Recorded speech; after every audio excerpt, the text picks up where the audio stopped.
Hanife rahmatullahi alayhi was not only a knowledgeable person who knew how to explain things and knew how to clarify things, he also knew how to get himself out of situations, but he was also a man, definitely, first and foremost, of great faith. He asked his student, how was your teacher Ebu Hanife in character? And this is how he described him. He said, he was extremely pious.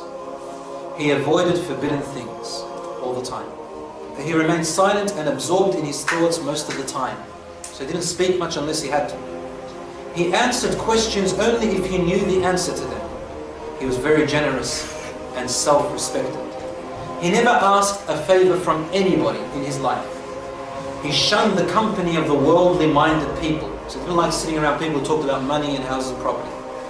And people who held worldly power, he didn't like sitting with them. And he didn't like having a position or status. He avoided gossip and slander, and he only talked good things about people, even if there was bad to talk about them, even against his enemy. He only spoke well, or he was silent. Not like us today. If we hate someone, we mention every name under the sun to them. Ebu Hanife, even his enemies who imprisoned him and whipped him, he had nothing to say but only good, or he was silent. And this is wallahi the test in his life. He had profound learning abilities, generous with his knowledge as well as his wealth. This was Ebu Hanife. Imam Ebu Hanife was endued with intelligence beyond measure. Very, very intelligent. Look at something, he was full of reasoning, very rational person. Looked at things in common sense and looked at things from all perspectives. Every way. Four-dimensional thought. Four-dimensional. A lot of us were just one-dimensional. He was four-dimensional. I'm going to give you some examples very soon. Ebu Hanife was one full of reasoning, and the Romans sent an envoy, a man, to try and trick them, to try and put doubt about their religion. So a man came along, and he said to the people, gathered people, said, I have come with 3 questions. He stood up and he said, my first question is, who was there before God? Before Allah, who was there?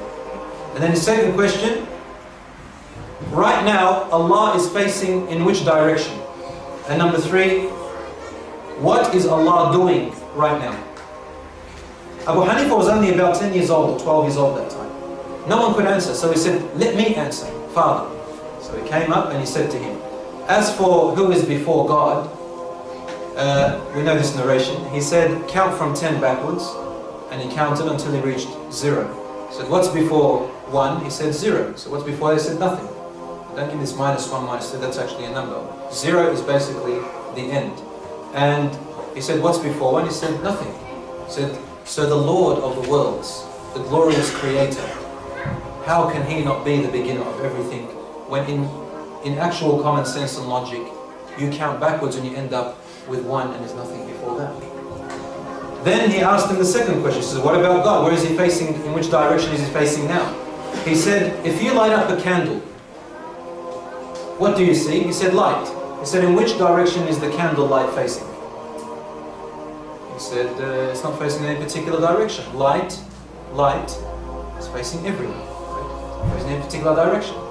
He said, then what do you say about Allah, who is the light of lights? Nurun ala nur. How can I say which direction He is facing? As for the third answer, he said to him, to answer your third question, you have to come down here and I go up there, because the people want to hear the answer, and if you want to, basically get me in your question, then at least let everybody hear my answer. It's only fair because you made your question in front of people. Let me answer in front of the people. So he thought that's common sense. So he got up and he said, what is Allah doing right now? He said, right now, He is making the one who is on falsehood come down off the pulpit, and the one full of success to climb up the pulpit to answer and prove you wrong. So he said, this is what Allah is doing right now. Every action that happens in life, this is what Allah is doing. Right now, Allah is doing this. If it wasn't for God, we will all be non-existent, dead, gone. Because we don't keep ourselves alive. Allah keeps us alive. Allah keeps everything in motion. It doesn't keep itself in motion. Right? Nothing keeps itself in motion, comes to an end.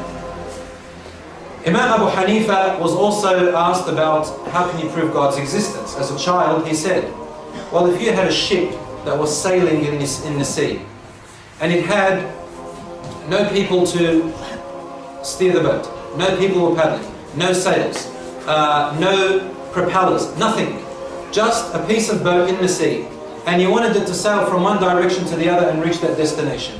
Can that ship reach its destination by itself? He said no. He said, well then, how can this world and your motion and your heartbeat and your existence and motion, all of that, live and go without someone controlling it? Just like the ship cannot control itself and maneuver itself without any electronics and without any satellite, without any of this, then how can you be able to move and live without someone guiding you and being your navigator and control? So Imam Ebu Hanife, just to illustrate how intelligent he was even from a very young age, before he even received Islamic knowledge.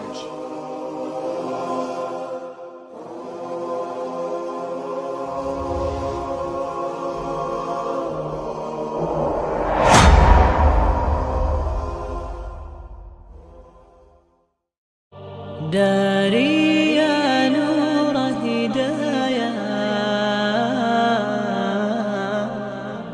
أسري فيك للغاية